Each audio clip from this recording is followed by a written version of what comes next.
Since the beginning of time, human beings have been searching for answers. Who am I? Why am I here? What is the purpose of existence? Many great incarnations and prophets have tried to shed light on the human dilemma and urge us towards spiritual awakening. Like different flowers on one tree of life, they spoke the same truths, but were bathed in different fragrances. Buddha saw enlightenment as the answer to our suffering, a 1,000-petal lotus emanating from the crown of the head. Muhammad also spoke of the Ruh, a cool breeze flowing out of the top of the head and the hands. At the time of resurrection, your hands will speak, he explained. And Krishna, in his playful mirth, depicted the need for yoga, or union with the divine. He spoke of the collective nature of man and the need for each of us to dissolve into the ocean of bliss. Christ also explained that salvation would come only through second birth. Forgiveness and compassion would clear the path towards this awakening, which would be felt as tongues of cool flames crowning the head in a divine halo.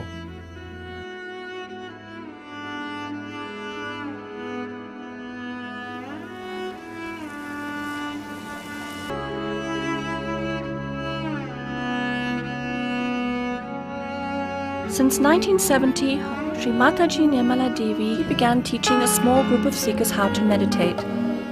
She stood behind each individual and raised the Kundalini by placing her hands on the various energy centers along the spine.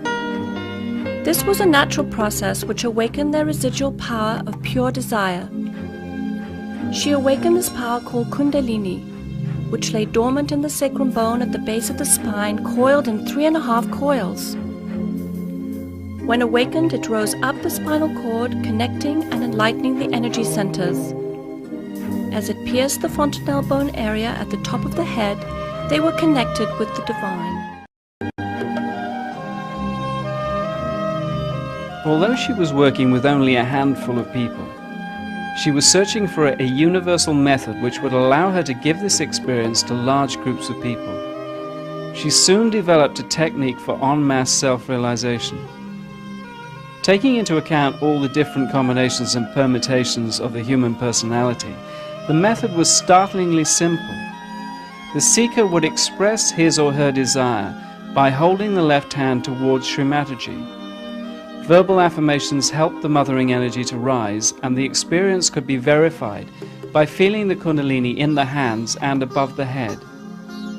As more and more people expressed their desire to have this awakening, she began an en masse self-realization movement.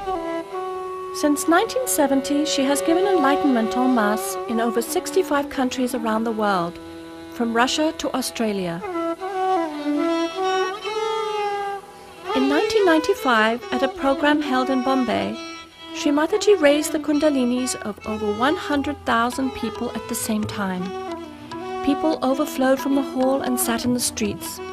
Unable to hear the lecture, they simply held out their hands and felt the joy.